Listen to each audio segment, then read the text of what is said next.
The Shores of Gold, a mythical place in the Sea of Thieves with about as much lore significance and money as you could imagine. There's only one problem: the way to that island is closed. It lies beyond the Shroud, the Red Sea, a place no vessel can survive a voyage to as the waters themselves tear apart your ship. So how do we get there? I'm so glad you asked! With a 9-part story quest, of course. Truth be told, I didn't see myself tackling this challenge pretty much ever, for reasons that will become obvious very soon. But I also knew that if I was going to do it, I'd take you guys along for the ride. So join me as my friends and I set sail towards the most legendary place in the entire game. Welcome to the Sea of Tales. To begin our journey towards the Shores of Gold, we would need something to help us survive the shroud that engulfs the Sea of Thieves. The fittingly named Shroud Breaker would be said item, and thankfully, this completely inconspicuous individual knows where we can find it. Well, actually, he doesn't, but the Pirate Lord does, and he conveniently knows where we can find his journal. We're not gonna talk about how said Pirate Lord is literally sitting in his basement and we could just go ask him about it, because if we did, he would have no reason to spout literal minutes of exposition at us. But whatever, we go out and find the remains of the Magpie's wing to retrieve the ship's log and begin hunting for the Shroud Breaker. Now, it is worth mentioning that despite Tall Tales pretty much being single-player adventures, there are no Tall Tales specific servers. In fact, we spotted a bunch of ships who could turn around at any moment to begin messing with us, meaning PvP would be a concern throughout most of our journey. Anyway, using the logbook we just fished out, we can retrace the route that the ship had taken. Apparently, they were being chased by somebody, and in typical PvE player fashion, they'd rather toss their treasure overboard than handing it over to their enemy. Birdie was trying to Google our destination so we didn't have to do set tracing, but it literally took him longer to find the solution than me just reading the book. We have to determine where you went. Down here. You already figured it out. I think it's Paradise Spring, southwest of us. And southwest we went. It wasn't a far journey for us to get to our destination, but on the way we spotted a ship that seemingly tried to intercept our course. Naturally, I didn't want any trouble if I could avoid it, and figured that we might as well be very blunt about what we're trying to do. Hello, we're just on a tall tale, don't mind us. Dan, have a good journey. Thank you. It seemed like the rumors ended up holding true. There appears to be a mutual understanding among experienced players that attacking somebody on a tall tale is considered to be a bit of a dick move. Of course, not everybody abides by those unwritten rules, and I'm sure we will meet such individuals in due time. But for the time being, we were allowed to continue and retrieve the chest that was dumped into the ocean. The contents within consisted of a few items that didn't make a heck of a lot of sense to me. Oh yeah, this is it. Here you go, Shroud Breaker. Oh, we found it! Onto the Shores of Gold! But of course we celebrated too soon. I mean, what did you expect? There are 8 more Tall Tales after this one, and we're just about halfway through the first. What we actually found was a totem that functions as a key. Think Vaults of the Ancients, but without the golds. It was at that point that we got the sneaking suspicion that Tall Tales consist of a heck of a lot of sailing. Sailing a route that inconveniently brought us within firing range of an active Skellyford, but hey, we survived worse. Like, for example, Birdie bringing us to the wrong island. Oh, that is Crooked Hollow, isn't it?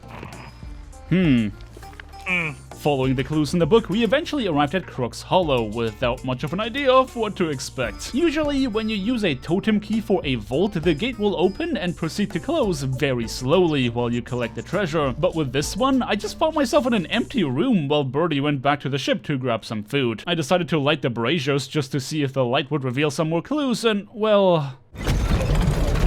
Oh. Walk right by it, Cliff. Cliff, where'd you go? Cliff, where did you go? Cliff, where are you? What do I do? Cliff, did you start it without me? No, I would It's a puzzle. It's a puzzle, you idiot. That's not good. This was about as worst case scenario as it gets, because you see, puzzles and I go about as well as oil and water. I mean, sure, you can immersion blend it to make it work, but in this metaphor, Birdie was my immersion blender, and unfortunately, I left the charger in the car. Did you do that? Where do you see that? It's in the book! Like, where in the book? But it's the one that's different from the other ones, Cliff. I have no clue what you're saying. Oh my god. Just do what I'm telling you to. Okay, first symbol. First symbol is the one that looks like an altar with flames coming out of it. Okay, there's only the version with the guy holding. There's the other version that you said isn't on there. What symbols are on the first one? Guy holding the altar, some kind of boat with waves atop and below. Guy with just a simple object above him and guy with swords. Our communication was breaking down. The things Birdie described and the things that I saw in front of me did not line up, making me question whether or not I'd be able to complete it. But the solution was right in front of me. The symbols on the pillars had changed when I accidentally got the first column right. The solutions had to be put in sequence and did not force you to start over when inputting the wrong order. And eventually... Okay. Oh my god! Oh, Birdie, I did it. Man, if you thought me struggling with the very first puzzle was painful to watch, then just you wait until we get further down the tall tales. But we weren't done here yet. The trap was disarmed, but we still needed to find 3 medallions to reveal the treasure. The altar would show us a picture of where we could find them, so all we had to do was go around the island with those hints in mind and dig up the coins. Once all 3 medallions were slotted in, we would finally be given what we came here to acquire. The Shroud Breaker. That's it, right? This is what we needed to survive our trip beyond the Red Sea. At least so I thought, until I saw the Tall Tale banner which said, "The Grand Adventure Begins." Yeah, we're still very far from setting sail towards the shores of gold, because you see, the Shroud Breaker's power comes from a few magical gems, and well, they're not freaking here. Think Infinity Gauntlet without the Infinity Stones. Without the gems, this thing is basically just a glorified paperweight. For now, we had to sail through the storm and past the active skeleton fort once more to deliver said paperweight to the mysterious stranger. We could have definitely picked a more convenient outpost than Ancient Spire, but whatever, it was the closest one around. Another thing I realized by now is that the NPCs in this game really enjoyed the sound of their own voice. If you are interested in this exposition, I guess you'll have to play it yourself. All you really have to know is that in order to find the Infinity Stones, we needed the help of Madame Olivia, and she is currently stationed at Plunder Outpost. But before we could even set sail, we had to take care of some uninvited visitors. Man's ship anchored right. Wow. I think we have nothing to worry about. I'm boarding. Remember when I said that experienced players don't usually attack people on Tall Tales? Yeah, they also don't usually run their ships into islands. I couldn't tell you what possessed this guy to attack us out of nowhere, and I take no pleasure in telling you that his already destroyed vessel, upon sinking, dealt more damage to our ship than him firing his cannons. To drive home their inexperience even more, this dude was trying to sell a Reaper's Bounty at Ancient Spire. Of course, we had no intention to carry an item around that literally marks us on the map, so we just left it at the outpost before going on our merry way. A bunch of sailing later, we had to go past the Skelly Fort again, but what awaited us at the outpost definitely came as a bit of a surprise. Oh, is that our friends from earlier? I'm gonna go say hi. Hello. I'm looking for the captain of this fine vessel. Hello, how are you? I just wanted to announce ourselves. We're at the other end of the island. We're here for the next part of the Tall Tale. Wait a second, before you go. I'm about to log off. Take everything from the ship you want. Oh, Crate here. cool. I'll gladly crate. take you up on that. Thank you. Which tale are you doing?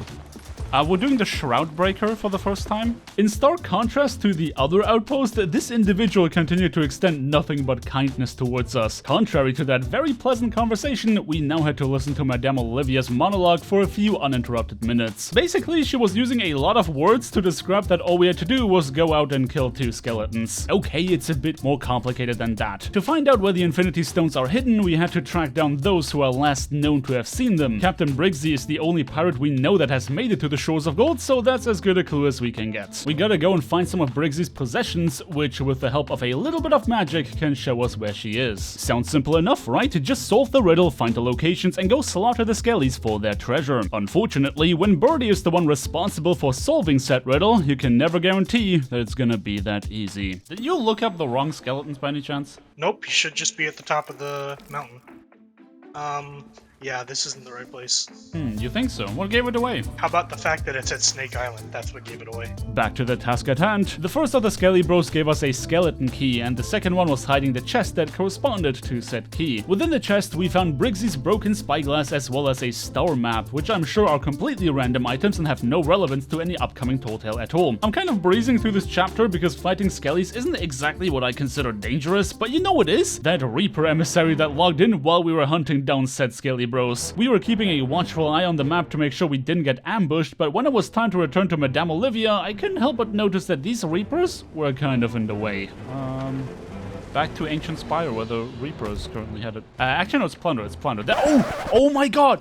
Birdie, 500 IQ diversion. They're going for the chest that we left at the outpost. We played 5D underwater chess. We're so many steps ahead, even we didn't know what we did there. Truly, my intellect scares even myself. With the Reapers preoccupied, we could deliver Briggsy's belongings to Madame Olivia and be rewarded with ever more exposition. We watched her do some Order of Soul stuff, I guess, and at the end of that light show, she handed over an enchanted compass. And man, do I ever hope you enjoy sailing for extended periods of time. Obviously, I've been cutting most of the travel out, but this part of the tall tale specifically was setting us to what felt like the opposite end of the map. Not exactly what I would call riveting gameplay, but as promised, the enchanted compass eventually led us to Briggsy, a fearsome skeleton lord that has taken the lives of many a pirate who faced her unprepared. Thankfully, we were prepared and dealt with her just like we've dealt with any skeleton lord before. Wait, why did we kill her again? Besides her making us sail across the entire dang map. Oh, right, her memories. Once we brought the skull to Madame Olivia, she could use her voodoo magic to extract Briggsy's memories and tell us where we can find the Infinity Stones. Is she making out with the skull? Oh my god. Yeah, I start to see why nobody's running their emissary flag, but here's the problem with Rare's insistence to drown you in exposition. Sea of Thieves is a PvP game. While we were sitting in that tent listening to her ramblings, a brigantine had run up on us, and as is so often the case, they weren't here to talk. A fight like this is definitely outside my comfort zone, so I best be calling up some assistance. Alright, Blurbs, how do we deal with that brigantine? Oh god, Cliff, how did you let this happen? You should have seen them coming. Okay, doesn't matter. You need to get out of there because being in the broadside of a brig, no matter their skill level, is a horrible idea. Go ahead, get repaired up, and I guess you and Birdie can go for a double board? Double board? Yeah, we can go. Ready? Wait. Yeah, you go. I'm gonna need to actually be prepared to board. Oh my god, guys, a double board requires two... Okay, look. Cliff, you can still do this. Just make sure you block with your sword to try and get a silent board, and you need to be as stealthy as possible. Whatever you do not try and reason with them. Gentlemen, greetings. Hey, we're just on a tall tale. Cliff, what did I just tell you? Yeah, I should have probably listened to you, though speaking of listening, it seems like they finally heard me. Okay, well, I'm gonna send you and Birdie both a sternly worded letter for that double board, but I guess I'm no longer needed, so good luck on your tall tale. It wasn't until I returned to our ship to bring the few gems worth of loot that we had over to them that I realized these guys were not the Reapers that I initially thought they were. They could, in fact, be reasoned with, even though some of them had interesting ways to communicate. Here it is. It's all yours. Boop, boop, boop, boop. Our ship is still sailing, by the way. We might want to do something about that. Nah, we'll be okay. The captain of this very unique crew eventually blessed us with his presence, apologizing for the attack. As it turned out, these guys weren't really trying to fight people for loot, but just, like, for fun. We would have loved to indulge their desire, but unfortunately, these tall tales take absolute ages to complete, so we really did not have any time for that. After exchanging farewells, Birdie and I returned to our ship while these guys went looking for a new target. And that very much worked in our favor, because not only was the Reaper now clearing the skeleton fort that kept annoying us, but that other brigantine was fighting the Reaper as well. The two of us, meanwhile, could go and talk to Tasha at Ancient Spire, who was one of the names we siphoned out of Briggsy's skull. She told us about meeting Briggsy before she turned into a skeleton lord, though Tasha herself was still a child at the time. Yeah, no, I don't really care about any of this. What I do care about is the monstrosity of a book that she put in our hands that is somehow supposed to help us find the crown of the Shroud Breaker, which up until this point I had not realized we needed. Apparently, just finding the gems would be too easy. Would you be surprised if I told you that there was more sailing in order? Because decoding the gibberish in that children's book revealed 3 different locations, all of which were inconveniently far apart. There was a key hidden on Crook's Hollow, a second one in a shipwreck by Crooked Mass, and a chest on Thieves Haven. You'll notice we got away scot-free during this entire quest because the 2 brigantines kept butting heads at the fortress instead of giving us a hard time. We had been sailing long enough to not care for any more distractions, ignoring any and every AI enemy the game put in front of us and making use of every shortcut available, even if it came at the cost of our ankles. I know I just made this quest look very short, but trust me when I say that it was a heck of a lot of sailing, and I was very much looking forward to finding the artifact. So you can imagine my reaction when what we found inside that double-locked box was no such artifact, and instead, even more work. What do you think we have to do with this, Cliff? Oh no. Oh no. After traversing half the Sea of Thieves, we finally arrived at the tail end of that quest. And at last, we had the crown in our hands. Yeah, don't be mistaken, we had just completed the Shroud Breaker itself and are yet to find any of the Infinity Stones. Something tells me the journey to the shores of gold will be a lot more arduous than anticipated. And as such, I'll have to wait till next week. If you told me that my journey to the shores of gold would have me stumble upon the most heart-wrenching story in Sea of Thieves, I probably wouldn't have believed you. So far, we've been on what I would consider to be a fairly classic pirate adventure. We sailed the seas, we explored hidden tombs to find treasure, and defeated the vicious Captain Briggsy to steal her memories. Memories which we would need to find the Infinity Stones. With the Shroud Breaker assembled, it was time to put some magic into that bad boy. We're not gonna get to the shores of gold on goodwill alone, so our next course of action was to meet with yet another person whose name we siphoned out of Briggsy's head. One of these is gonna be a lot more saddening than the other, so what about we start with the happy one first? Though I would lie if I said that I felt happy having to sail through the dang storm in order to get there. Our first destination was the North Star Sea Post, home of a fella named Suds. But unfortunately, the journey over to him already presented some challenges. Oh, you're joking. In a storm, Rare, please. Oh, what a great start. We gotta get to the sea post. Fighting a fleet was definitely not how I wanted to start my day. Of course, Rare does not care about my comfort, so getting pummeled from every direction while in a storm with Brandon spawning on my ship naked just to get one shot was how our adventure began. I don't know why all of my Tall Tale sessions begin with us having to get dunked on by world events, and that's before we even started a Tall Tale. But we eventually arrived at the sea post to officially begin Stars of a Thief. Are you ready for this? No more chasing down skeletons. For this one, we're going to use the stars to guide us towards the first Infinity Stone. The good news is that with the stars in the sky and the book in our hands, we already have everything we need to get the job done. The bad news is that this was a bold-faced lie. As much as we got a pointer in the right direction, Suds did not want to part with his magical spyglass, which we need to do any of the aforementioned reading of stars. I guess he's kind of justified in that. We are pirates after all. We would use Briggsy's, but unfortunately hers was already broken and we kind of turned that into a compass to find and assassinate her. The only solution was to find another spyglass that was A, enchanted, and B, not broken. But selfish as Suds is, he did give us a hint as to where we could find one, and much to my surprise... Oh, Twin Rose is right next to us. That's very convenient, actually. A Tall Tale that doesn't have us traverse the entire map just to pick up a MacGuffin? Sign me the heck up! Contrary to my expectations, finding the chest on Twin Groves was actually no issue, with it only being protected by one measly skelly captain. But getting the spyglass was only one part of the equation. The real challenge was not getting our hands on it, but knowing how to use it. I see one. I see a fire pit. This is a shark. I see an arrow. Which one are we looking for?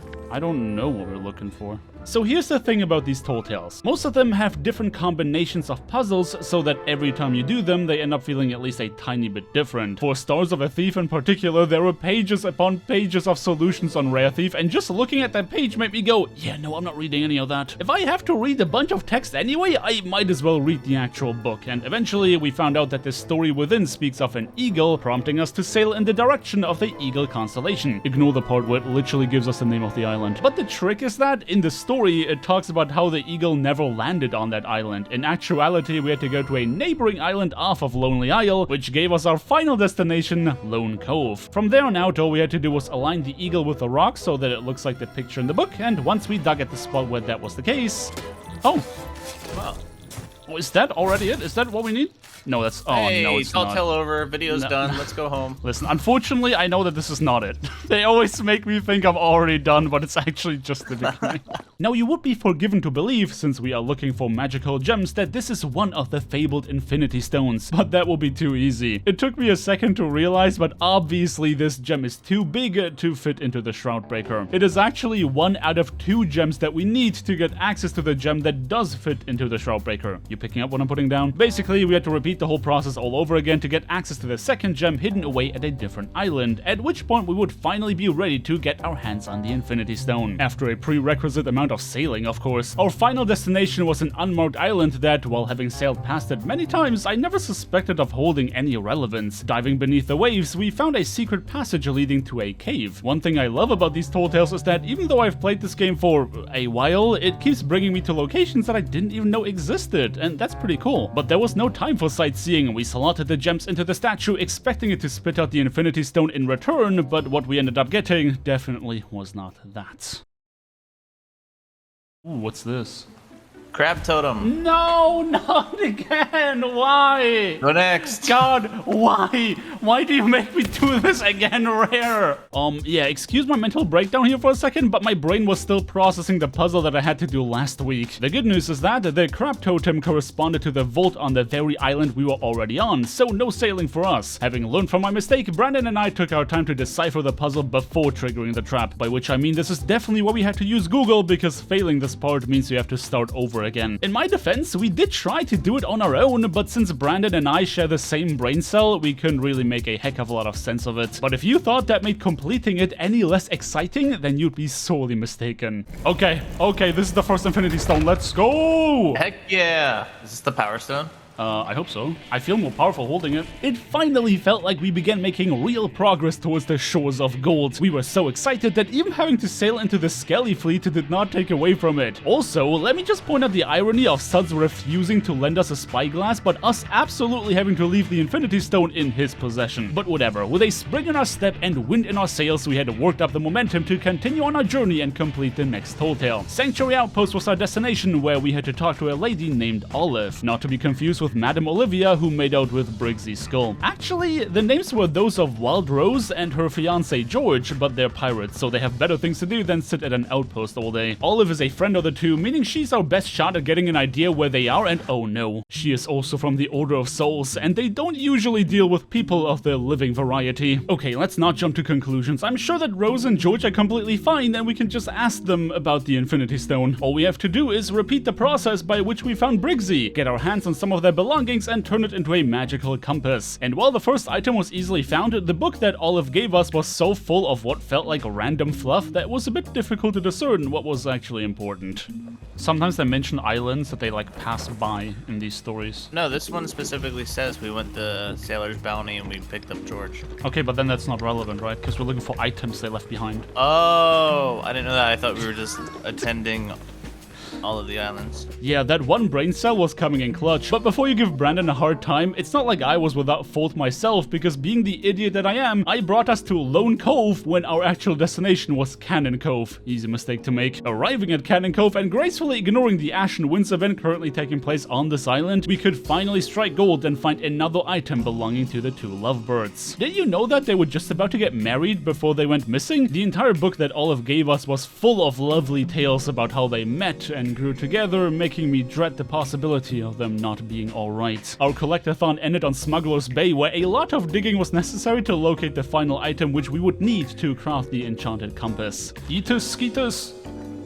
Ow! Alright, back to the outpost. We got all we need. Oh. We're both limping. This is hurting. With a heavy sigh, we went back to Sanctuary Outpost to deliver the items we found. The compass that Olive crafted served its purpose and brought us to our destined location, it being Crescent Isle. But it didn't take long for me to realize that we were too late. I could spot a glint from afar already and knew what it meant. Rose was dead, and unlike us, she could not just come back from the Ferry of the Damned, because as it turned out, somebody was holding her soul captive. A fate worse than death. George and Rose were torn apart in life and kept separated even beyond the veil. I knew that we couldn't right this wrong, but the least we could do was delivering justice. So we sailed as far as we had to in order to fulfill our mission. And at last, the compass led us to where George was being held captive at the center of Sharkbait Cove. But little did I know that he was not alone.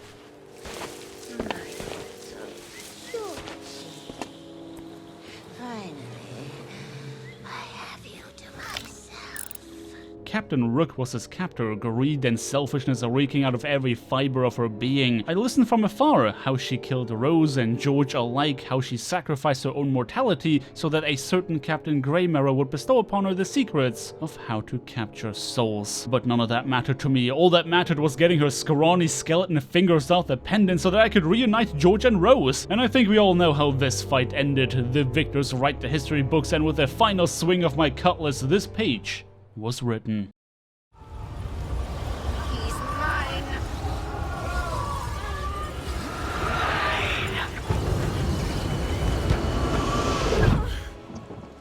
I know that we were sent to find George and Rose so they can help us locate the next Infinity Stone, but more than anything, this tall tale just felt like doing the right thing. The two of them ended up reunited in the afterlife. Captain Rook would no longer be able to torment them, and we were free to move on to the next tall tale on our way to the shores of gold.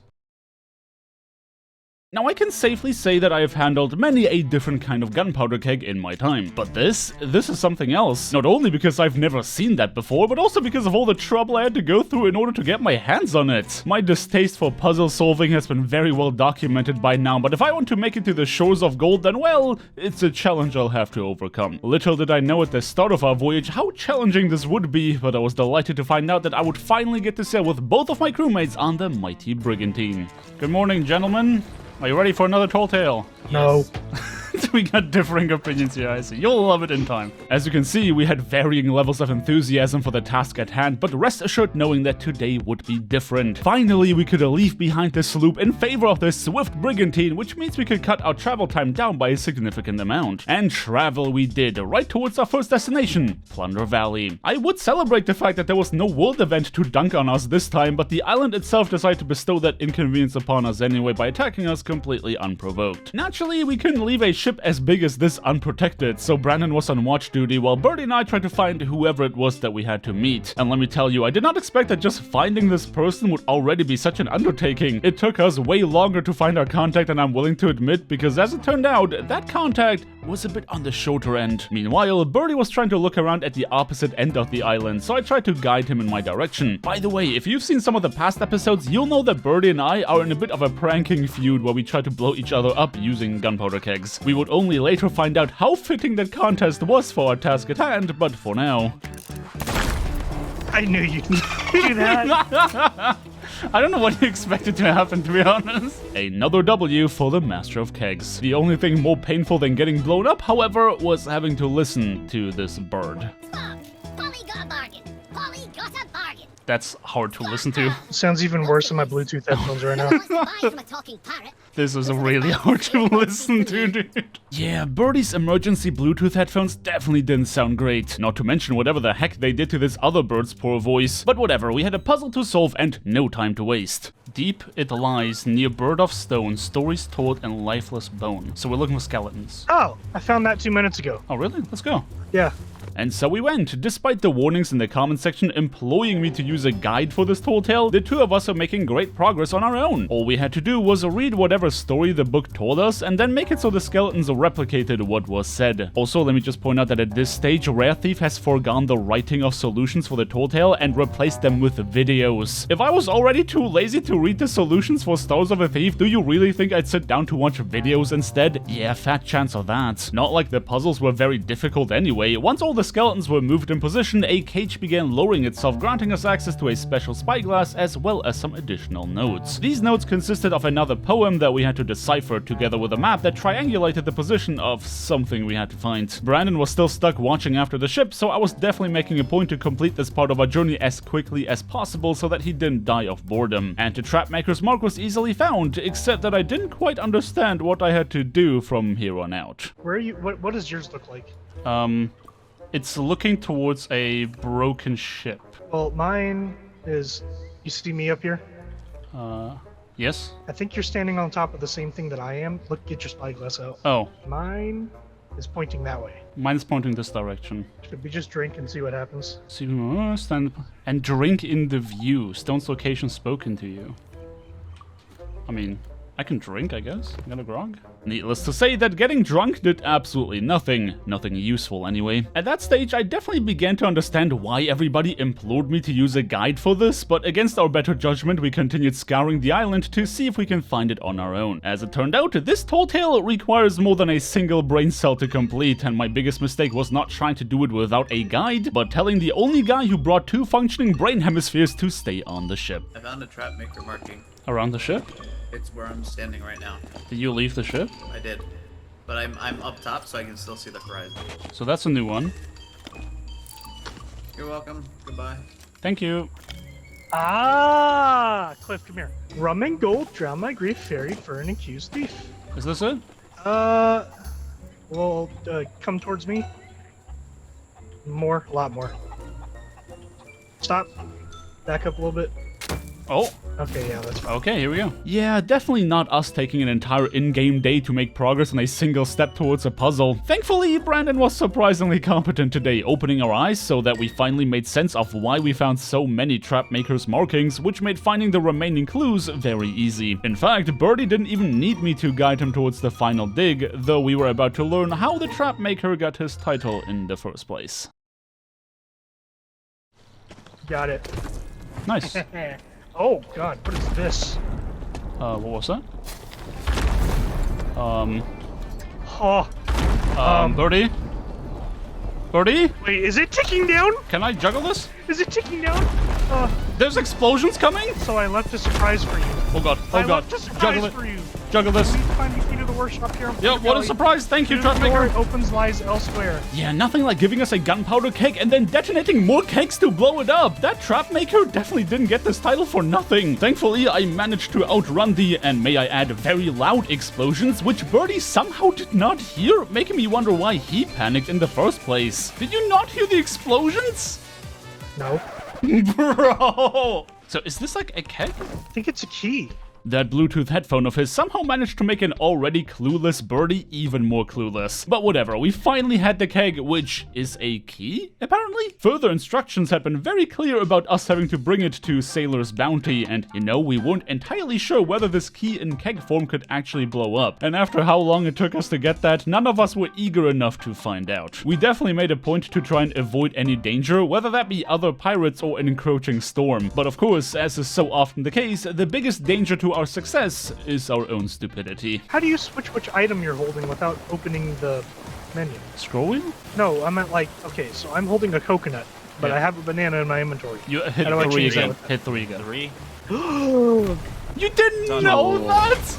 I did not know that. Oh. You also didn't know that rock was right there when we're carrying a keg. Nope. Listen, nobody talks about that rock, it's fine.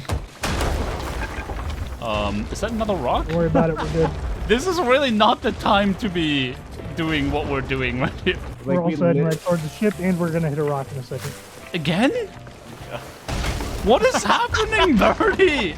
This ship is really fast, bro. It is, yeah. First world problems at its finest. We went from slogging our way through the tall tales to zooming across the map, but speed would not help us with the next problem. Somebody was already at Sailor's Bounty, and well, let's just say I'd rather avoid combat with a keg on board. I simply asked that crew if they needed more time on the island or if we could have the parking to do our tall tale, and thankfully they just finished their business here. I shared an unseasoned piece of pork chop with a lad to show my gratitude before going back to my crew so that we can progress on our journey. Now I wish I could tell you that after literal years of playing together that the three of us have built something of a dynamic, but contrary to expectation, both of these idiots just ran ahead into what was obviously going to be a cave littered in traps. I was not going to juggle my way past any of these just to be careful, meaning it would have been very handy to have them around in case I die to the traps so they can revive me, but you know, that would make too much sense. Oh, okay. You see the problem now? I'm not very good with these. I just sprinted right through. Well, I can't sprint with the item in my hands, can I? Look with that, Cliff. Yeah, it also feels like holding this halves my FOV. Oh. So I need one of you guys to come back. Why? Well, in case I die so you can res me. Where are you? I'm in middle of all these blades, and if I die, somebody needs to res me. I'm in a different part of the cave than I think you're in. I'm in another realm. Brandon, come back. I'm on the berry. I'm coming back. You died?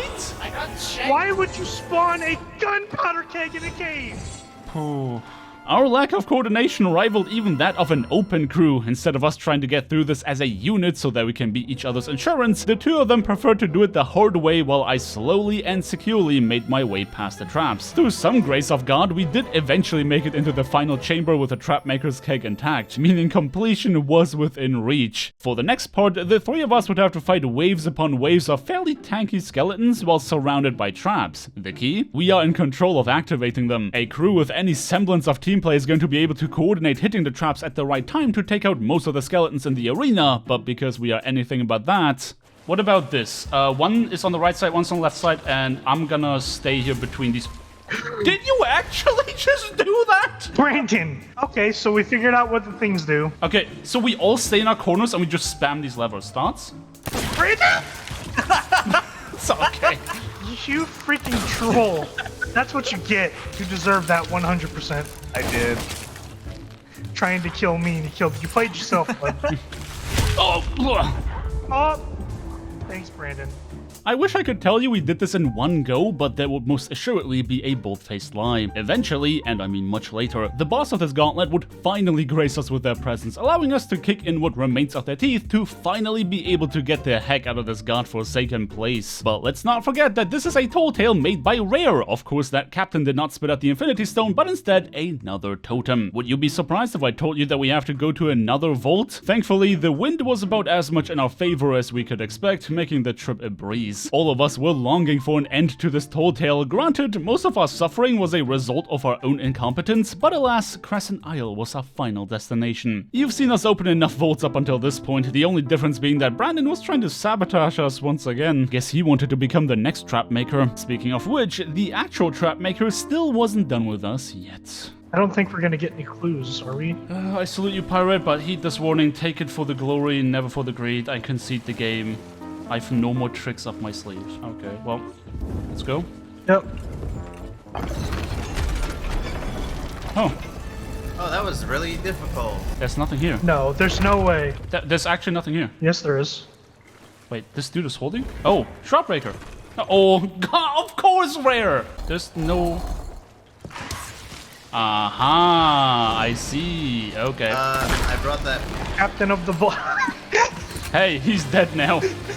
We are. Medallion number 1, let's go. Karma at its finest. Rare was not done bestowing more surprises upon us, but when it comes to slaughtering skeletons, we have become exceedingly efficient at it. Once all 3 captains were defeated and all the medallions were in place, we were finally free to go and deliver the second Infinity Stone. There is only one more to go until we can set sail towards the shores of gold, and I hope that you are as excited as I am to finally bring the story to a satisfying conclusion. If you've been playing Sea of Thieves for a while, chances are that you have at least heard of the Fort of the Damned. What's unique about that place is that it houses a world event that can be triggered by players rather than spawning at random. Now, what if I told you that there was another way to summon a boss that didn't involve said Fort of the Damned? Are you surprised? Because I definitely was. Turns out that in order to get to the shores of gold, we had to defeat one vicious Captain Grey Marrow. Except that we couldn't just roll up to the Fort of the Damned and do it there. This involved a whole process of tracking down disguises, getting information, and finding ancient relics in order to force him onto the mortal plane. And trust me when I say that, this Captain Grey Marrow took a lot more to defeat than the puny ghost version at the FOTD. We had a long way ahead of us, so we were keen to get that show on the road, though much to our surprise, to get this party started, we had to do the one thing that we usually try to avoid. You guys are not gonna like to hear this. So we gotta die for the next part. Yeah, nothing quite like trying our darndest to survive the trap maker just to be told to off ourselves in order to make more progress. Thankfully, dying is what we do best, so we collectively blunderbound ourselves onto the Sea of the Damned. This is usually where I would give you a narrative rundown of why we have to do the things we're about to do, but much to our misfortune, this tall tale was bugged. It's not letting me vote, Cliff. It let me vote for the last one. Why won't it let me vote for this one? What if you and I leave, Bird? Cliff votes for it, and then we come back. Not a great way to start our mission. Both of my crewmates had to leave the game for me to be able to start the tall tale, and that also meant that I was the only one who got to listen to the ferryman's ramblings. He's talking. And, none of you are here. All on my lonesome. So, remember how we saved the souls of George and Rose from eternal torment? Yeah, turns out our soul-saving reputation precedes us because the ferryman wants us to do something similar. George was not the only one stuffed into an inanimate object, so we had to go and find the souls of the crew of the Morning Star to free them as well. Wait, what does that have to do with us trying to summon Grey Marrow? Right, Grey Marrow was the weirdo who taught Briggsy how to do the soul stuffing in the first place, so it is reasonable to assume that finding their souls is going to help us track him down to take his Infinity Stone. With that many steps to our goal, I was fairly certain that Rare was not gonna try to pad the content out with a bunch of sailing, but unfortunately for me, oh my god, guys, that's the other end of the map. Let's go. Like literally, it's northeast at the other end of the map. Boy howdy, was I ever glad about being on a brigantine. The journey was far, but the wind was in our favor, allowing us to make haste towards our first destination, Marauder's Arch. Technically speaking, the crew of the Morningstar found their demise at Kraken's Fall, but we had to come here first to obtain an item that would help us locate their souls. I really wish we could have just hired the Order of Souls to do the dirty work for us, but well, it was all hands on deck, nasty as it felt, to dig up the ferryman's physical body. I wasn't excited about it, but he gave me permission, and to do what he asked of us, we definitely need the magical lantern that he was buried with. One trip into Crosswind later, and we were ready to begin our first day as Phantom Detectives, except that combat was not part of the job description. Oh, immediately found something. Oh, hey.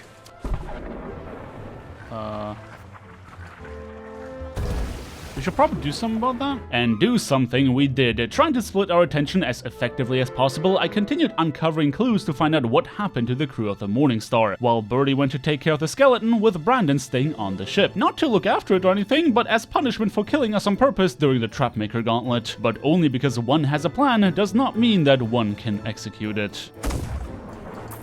You guys gonna take care of that? Yeah, I'm almost there. I have to like go down and then back up to get to him. There's like no straight path to him. Alright, Cliff, where are you? Follow my voice. I don't know where you are. I mean, neither do I. I'm just following footsteps. This might kill me. It did.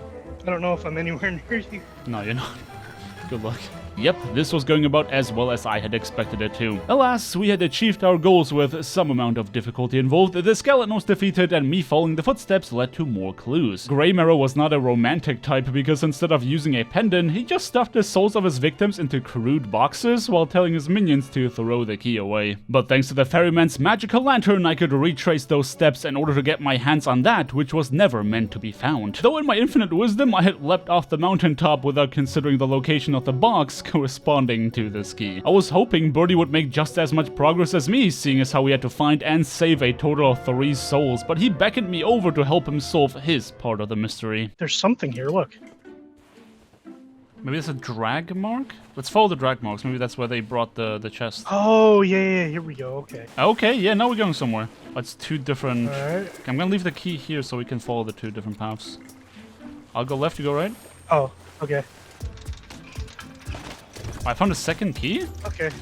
I found the chest. Oh, nice. It's as I like to say, 2 idiots are better than 1. With the first key and chest combo taken care of, and that soul having been freed, Birdie could now help me with my missing chest to make that too. Turns out that the chest, just like the key I found before, was not atop the mountain, and after a bit of searching, the second duo would be reunited as well. I gotta say that this process was not anywhere near as involved as all this voodoo magic to break the curse. All we had to do was open the box and give them a pat on the back to send them to the ferryman. We were making great progress and only had 1 more crew member to go before we could finally leave this place. And dang, he definitely got the short end of the stick when it comes to their means of execution. Oh yeah, did I mention yet that freeing their souls always gave us some really awkward voice lines that felt like they came out of nowhere?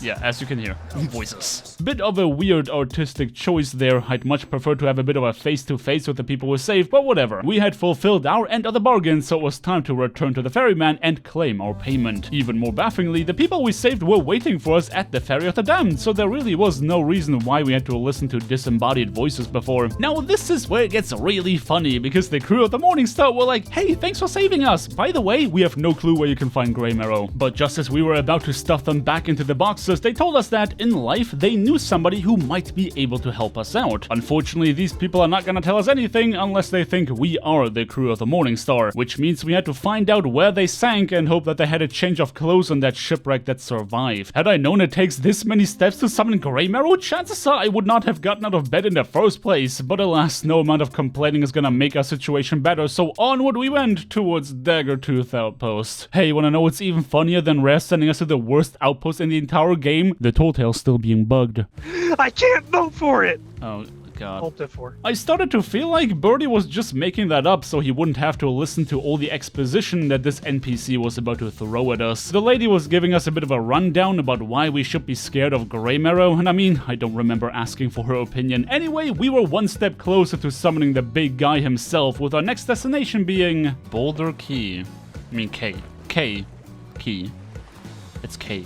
It says K, it should be pronounced K. It's spelled in ye olde English. Well, ye olde English can suck one, because it says K, not Key. Boulder K, let's go. Boulder Key, let's go.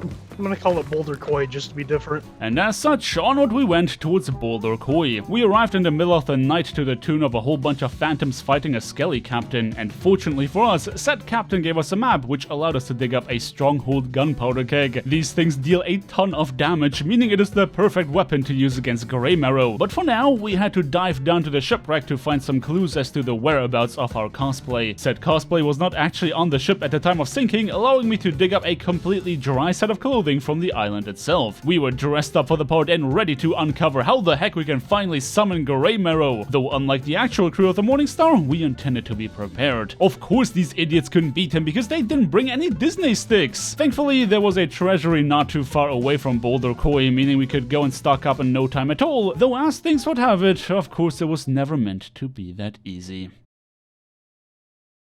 Alright guys, here we go. Oh, come on. Perfectly timed. Said nobody ever. We just got dressed for the occasion. Yeah, okay, way to mitigate our attempt to cheese your encounter, Rare. I don't mind Karen so much when I'm on a sloop, but fighting the brigantine version of the soon-to-be takoyaki was more of a pain in the butt than I had the nerve to deal with. Especially when that stupid thing started to yeet me across the map. Of course, I heroically kept fighting to defeat the Kraken by any means possible. Though I could only hope that being drenched as well as covered in ink was not gonna take away from the quality of our cosplay. I'm convinced that there's one developer sitting at Rare HQ ready to press the Summon AI Enemies button whenever we are about to do anything worthwhile, because the Kraken had literally turned us around to face us away from the shrine. But naturally, that was never going to stop us from stocking up on Disney sticks anyway, which, including the Kraken fight, has been enough of a distraction for us to forget why we were on this mission in the first place. What is the next step anyway? Where are we going? Sanctuary Outpost. We gotta fool some tavern keep into believing we're from the Morning Star.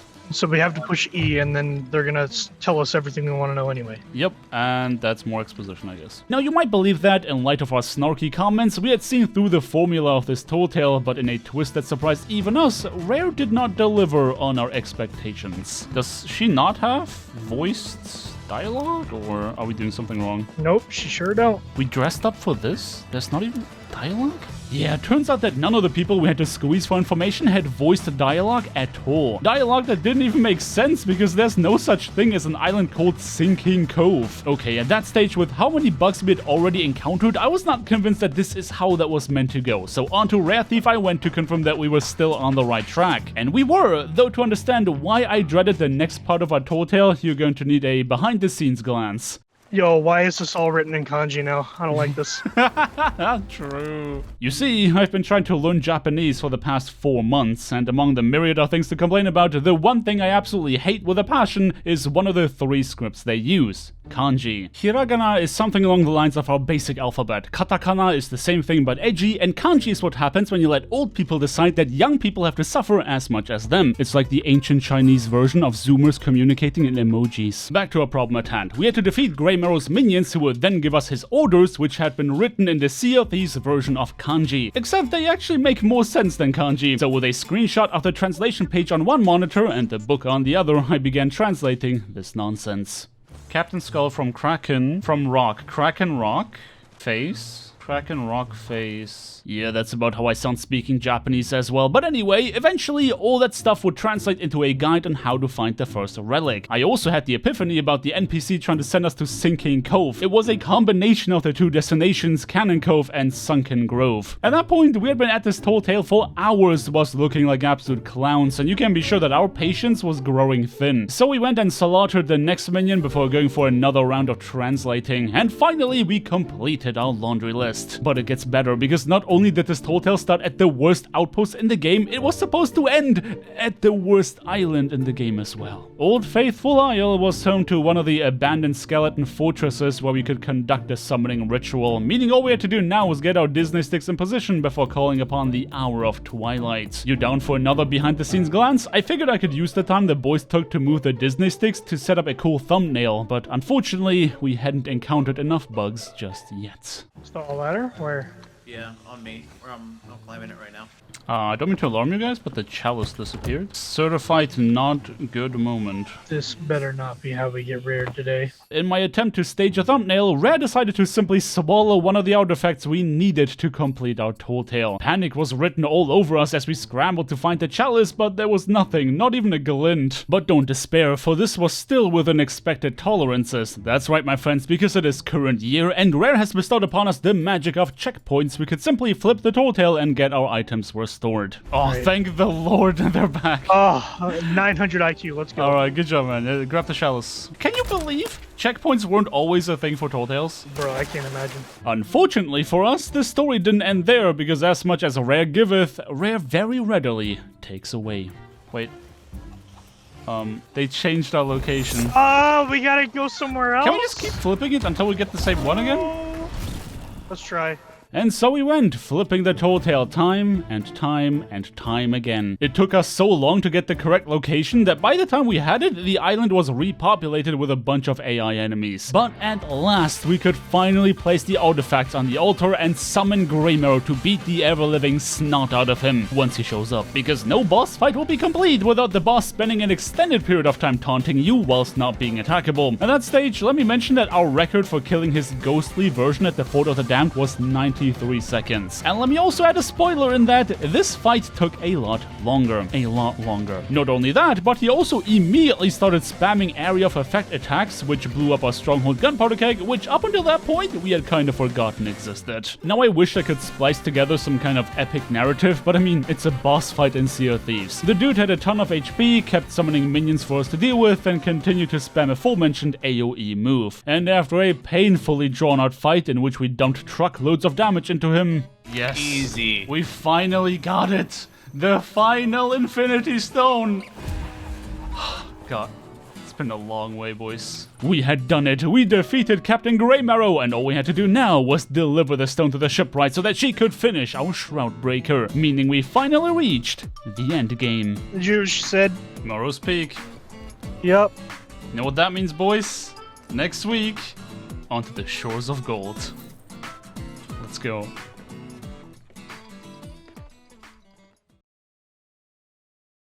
After loads of traps, puzzles, riddles, and exposition, oh my god, there was so much exposition, we are finally ready to finish this journey. At long last, it is time to embark onto the shores of gold to defeat the final boss of Sea of Thieves. But before we could enter his golden cage to take the fight to the source, we had to prepare. There were more puzzles for us to complete, and if the last 8 Tall Tales were not enough to convince you, let me assure you that the challenge ahead was not gonna be an easy one. I gathered my crew for a bit of a pep talk because the stakes were never higher. All I'm asking of you guys is that we stick together, nobody runs ahead, and we do everything together. Every puzzle, every combat encounter, we're sticking together. Well, that doesn't sound like fun. It sounds like us surviving and actually doing this. All I'm gonna say is, I didn't do it. Taking responsibility was never our strong suit, but alas, this was my crew, and unfortunately, it was not gonna get any better than that. To start the Tall Tale, we had to talk to some random NPC at Morrow's Peak that I never heard of before, and the game did this annoying thing where they show you a character just to tell you how badass they are, when in actuality, all they do is stand there and talk. Needless to say that none of us were impressed, so long that she put the Shroud Breaker on our ship, that's all that we wanted. And frankly, we had better things to do.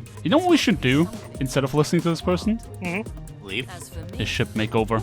And that's exactly what we did, with a destination as coveted as the shores of gold. It was only fitting for the Rocinante to also look the part. We were glad to sail on a brigantine, more storage to hold the piles of gold that we intended to bring back, gold that some of us already began spending. In anticipation of our payout, Birdie was dumping hundreds of thousands of gold on ship decorations, while Brandon and I were getting the ship ready for our departure. And depart we did. The anchor was raised at the crack of dawn to finally begin our adventure. Now, you would assume that working towards this goal for the past few weeks would bring some level of enthusiasm to the crew, but contrary to expectation, said crew was not even fully aware of what we were doing. Where are we going, by the way? North. Wait, are we going to the Shores of Gold? Yeah, that's the whole point of today. Oh, poggers. I didn't realize we were already going in. What do you mean already? It took us weeks. He's like, wait, this hasn't been that long. I figured we would have to do something before we could go. Well, we have done 8 Tall Tales worth of things to get this little thing on the ship, Yeah, so that we can actually go we did there. 8 Tall Tales before this one. You see this? You see this thing, Birdie? Okay, This, never over mind. there? You know what? I'm just. That's what we worked for 8 Tall Tales. Yes. Thing with Yup. the stones and the Shroud Breaker. Yeah. If this is how we bickered before even getting to the shores of gold, then I don't want to know how much worse it's gonna get once we are there. But the bickering stopped once the water turned red with the blood of the fallen. Wait, sorry, wrong game. Yeah, entering the Red Sea is definitely always a bit of a scary proposition. We knew that in theory we should be safe, but that did not stop us from hunkering around the Shroud Breaker to watch it do its magic. I'm actually a little concerned this isn't doing anything. Isn't there supposed to be like something happening? Oh, wait, no, Oh, it's there doing we something, go. it's doing something. It is clap activated. It's good to get confirmation on our weeks of work not being for nothing. The Shroud Breaker did in fact break the shroud and allowed us to make way towards our destination. Though as much as we appreciated the magic that protected our ship, it also made it really difficult to see what's in front of us. And let's just say that parking was not Birdie's strong suit. Right, I think we are no longer beached. You can get into this bay if you stay close to the spiky rock. No. You can, I can see from here. This water is way too shallow. No, we got this. Now look at close to the spiky rock. Get it. Yeah, where we are right now is fine. Now, would you be surprised if I told you that it took the entire evening just to get the ship parked? It took us so long, in fact, that I wanted to take a little break and wait for daytime before we embark on our adventure. And of course, this was the perfect opportunity for things to immediately go horribly wrong. I'm stuck and I can't black screen. I don't know how to get out. Brandon, how did you get up here? I climbed. Did you go off on your own again? Guys, what did I just say about sticking together? What are you doing? Well, Brandon's the one that freaking... Let's clip. I have to go save Brandon now. He went off on his own. Oh my god. It's not my fault. He freaking climbed up here like a freaking horse from Skyrim. I don't know why I expected anything else. So the Brandon rescue mission definitely did not go as planned, because neither of us knew how the heck he Skyrimmed his way up there. Firebombs were his only way out of that misery, but once we were all united, we could finally begin venturing deeper into the shores of gold. Which, by the way, these particular shores could not be any less gold if they tried. But the gold must be somewhere, so we began digging into the book that was given to us at Morrow's Peak. Birdie deduced that there are a total of 4 vaults we need to clear in order to get our hands on 4 medallions. Medallions which, presumably, will open the way towards the riches that we came here for in the first place. The only problem was that Birdie was not very good at multitasking. Skeletons kept coming at us and we had to defend our captain, who insisted on standing in the same spot whilst reading. Eventually, we got tired of all that hostility and looked for shelter, accidentally stumbling upon what appeared to be the first vault. But it didn't take long for us to understand that without the information in the book, we were not gonna get far in solving this puzzle. Birdie, are you coming or not? Where are you? Why are you guys over there? We told you like 18 times we're going in because it's getting hostile out there. Yeah, but I don't think that's where we need to go. It literally is. But we have to go to all these vaults eventually. That's the closest one. Just get your over here. Oh my gosh, okay. Can you believe this guy? Imagine listening. Right? Imagine not listening to the guy that actually read the book. Well, you can prove your reading abilities once we're in here. Not go to the opposite end of the island first. Turns out we had very different ideas of what it means to be efficient. Alas, our captain finally graced us with his presence and we could begin making progress on the puzzle. So this one was pretty interesting because upon lighting the braziers, instead of being met with a rising flood of water, we were given a map that highlighted several locations on the shores of gold. We swiftly deduced that since the book did not give us any clues as to which other symbols we needed to complete this puzzle, that the locations on the map show us the solution. Since this appeared to be a static puzzle, of course we could have saved ourselves the trouble and just googled the solution. But because we are real gamers, we instead came up with a very sophisticated way to complete this challenge. It looked kind of like a fire pit. Does that sound right? Is there a fire pit, Brandon? Let me check. Number 4 has a fire pit. It has a fire pit! Okay, put fire pit at number 4. Put fire pit at number 4. I put fire pit on number 4. He put fire pit at number 4. Now that's what I call gaming, and with our efforts combined, we could successfully complete the first puzzle to claim our first medallion. Now it made sense to Brandon and me that the 3 of us should reconvene after achieving this grand feat. We followed Birdie's tracks along a mountain path, though we couldn't help but feel like he was running away from us. Obviously, we didn't know where the heck we were going because our captain was the one who read the book, but once we reached the first plateau, it dawned on us that he actually was running away from us. Distant shouting of the degenerate variety followed us as Brandon and I decided to say screw it and explore the island on our own. Our ankles were feeling pretty sturdy that day, cushioning a pretty high fall before carrying us ever onward. And after a bunch more walking, the 2 of us were closing in on the second vault. I cautiously approached to try and figure out what we had to do here, but unfortunately for me, this place brought back some dark memories. Hello darkness, my old friend. I think we know exactly where this is going. And here's what we're gonna do, Brandon. Only one of us tries to move pictures at a time, and if one of us dies, the other gotta res them, okay? Okay. I have been impaled often enough to know that this was not gonna be a fun time. According to the book, our goal was to match 4 of the same picture on each of the pillars, which does appear to be simple enough, was it not for the traps around us. And let's just say that these traps were not playing fair. Oh, what? They were down. Okay, I'm just gonna wait for this. Oh, come on. Oh, shit. Okay. Okay. So I feel like this has a lingering hitbox. Yes, Wait solidly until it's gone. What? There was literally nothing there. Okay. All right, I'm not gonna move from this location now. I really hope Birdie's doing better than us. I have no idea what to do with this. I'll try to get the last one and not bite the dust. What? Okay. Why are there 4 symbols on each circle and only 3 pillars activated? Stupid. Okay, it's not mermaid. How? Is it? It's not boat either, right? Okay, it's snake then. It is snake, yeah, okay. I'm hitting it. Of course we have to. Of course we have to do multiple of them. Why wouldn't we have to do multiple of them, Brandon?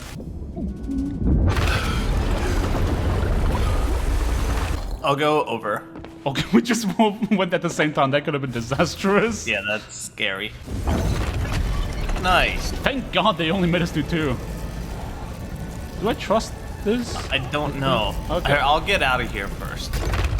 Go ahead. Okay.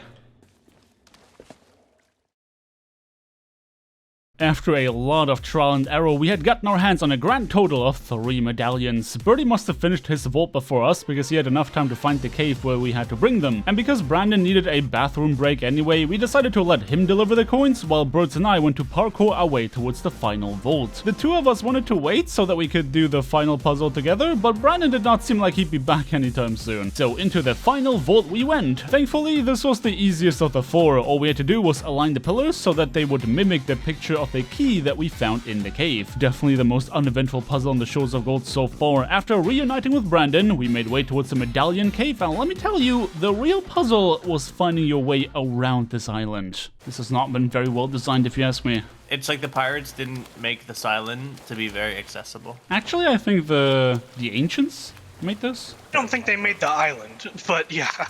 Well, they lived here, clearly, right? That's a good question, actually. I have not been very diligent when it comes to explaining the importance of the Shores of Gold, and that's because I don't actually know a heck of a lot about it. All I do know is that we're here to make boatloads of gold. Man, if only I knew somebody who was very knowledgeable about the lore of this game. Hey Cliff, you beautiful buccaneer, don't worry, I've got this. So the Shores of Gold was named as such by the pirate lord, but its real name is Tribute Peak. It's currently uninhabited by one very disgruntled gentleman called the Gold Hoarder. Even though we've killed him twice and he keeps coming back, but let's just ignore that part. He was once known as Rathbone when he was human and a member of the Pirate Lord's crew. He got greedy, very greedy, cursed him. Now he's very sad. But Tribute Peak is also the vault, as it were, for the ancients before they fled this land and went for an eternal party in the Sea of the Damned. It's kind of like a sea fort, but for good people, inhabited by a bad person. Why can't people make good forts in this game? Anyway, it's the biggest island in Sea of Thieves, and you'll only ever use it once. Or 5 times, if you want to look like you've had an accident with gold paint. I mean, yeah, that pretty much sums it up. Back to you, Cliff. Alas, none of that was gonna change the fact that we had a lot of walking to do. You can be dang sure that we anticipated the payout to be worthy of all the work we had to do to get it, but when we slotted the final medallion into the tablet, all we ended up getting was a single coin. You know what that means, right? We were not done yet. Well, at least we finally got our hands on something golden at the Shores of Gold, and if this massive coin was a sign for what's to come, then surely the final payment should be substantial. Finding it was our job now. The only hint we were given was a throne, and I mean, we found plenty of those around in the form of these monuments, but no idea what to do to proceed.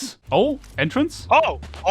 Brandon, come here. We can't light these. It wasn't gonna be as simple as lighting a brazier this time. The best idea we had was trying to parkour our way up the broken monument to enter it from the top, though it did take me a minute to realize how much of a waste of time that was. Wait, what are we doing? Why don't we just use the ship? What do you mean by that? Cannon fire? Oh. I'll go first, and I'll tell you how to adjust it. Because inevitably, this is not gonna be it. Actually, I'm on top. You can nudge it a tiny bit higher, and you should have it. Well, I landed right here. Oh, Cliff. Is that it? This is it. Okay. Nice. Brandon, cannon. There's a lever here. It was that simple. Okay, cool. It sure is funny how simple these things appear once you have figured them out. The coin we have obtained earlier slotted into some kind of contraption, just like the medallions themselves, opening the way towards our destiny. The last thing between us and the vast riches of the Shores of Gold was this cave, though if you know us, you also know that caves are not exactly our strong suit. Off to a great start. Wait, oh no! Oh. It spawns us in the... I got shanked, guys, help. Wait, come back. I got shanked again, help. Oh my god. Oh, hey ferryman, how's it going? It's gonna be a long one. I'm not gonna run through the second one like the bozo this time. Like that? I'm not ending it. It's got some Zenyatta level hitboxes. It really does, yeah. Alright, I'm a parkour master. Bye bye, Birdie. We'll wait for you. Just don't stop. Never stop. Okay. Try and jump. Yeah, jump over. Yeah, don't touch them. There's a second lever over there. I'll try to go there. Oh. All hands on deck. Ooh. Wait, Birdie, don't go in. That's a weird looking skelly. But there's gold. Like, lots of it. Ooh, do we keep all this? Check this out. Is it like the vaults? Can you pick it up? We're gonna need a bigger boat. I can't pick it up. Hello. Well, here we go. Oh. Okay. It seems like we had found our nemesis. The only one who stood between us and the vast riches of the shores of gold was the gold hoarder. And you can be dang sure that we had every intention to rip every last gold piece out of his scrawny hands. Though it wasn't gonna be easy, he had a dangerous moveset including tossing gold coins to summon minions, an area of effect gold splash that pushes us away, and he could disappear into a pile of gold at will to reappear somewhere else. Which basically means he's a Mr. Beast reskin of Grey Marrow. And since we have already defeated Grey Marrow, yeah, we were not gonna give this guy any respect whatsoever. Hey, remember when we said we should have brought Disney sticks? Yeah, you know what? Hindsight 2020. Do you have confidence in us being able to do all the previous things with the Disney sticks in hand? I do now. Yeah, there he goes with them. He's doing the Mr. Beast Twitter giveaway again. That was perhaps the most unceremonious death I've ever seen. Well, unceremonious as that death was, this was it, right? We thought at that stage we could just grab as much gold as we could carry and sail back home without ever having to worry about money ever again. But little did we know what it was that we actually conquered. What's happening?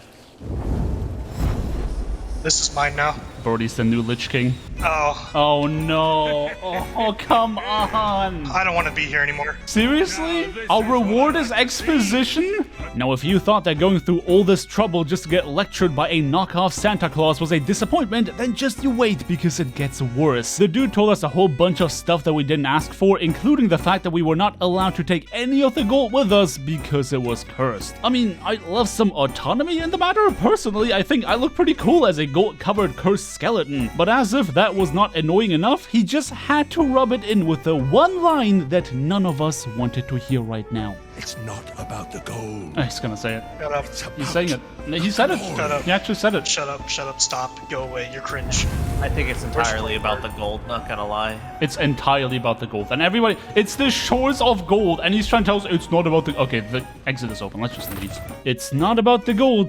It's about the glory. Probably the absolute worst thing he could have said to us. Much like exposure, I can't just walk up to a McDonald's and buy a Big Mac with a handful of glory. This finale was a resounding disappointment, especially considering the fact that half of us had already spent a bunch of gold because we expected to get a huge payday. Though there was still one thing that the shores of gold could be useful for. Now that we've gone through all this trouble, you guys ready to do it 4 more times for the gold curse? No. But you guys know why we did this, right? Like the real reason why we're doing this whole shores of gold thing?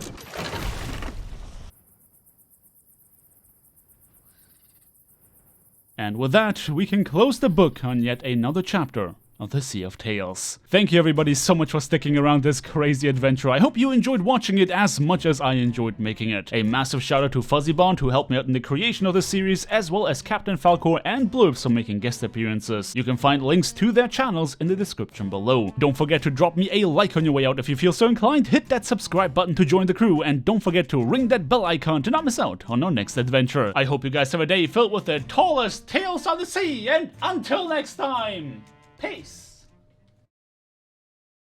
Time to see how much this thing's worth. Haha, look at you losers, we killed your boss. Y'all ready for this? Mm-hmm. Wow. Wow. That's like... You know that Ashen Winds is over there the whole time, and we could have done that 4 or 5 times over at this point. That's true.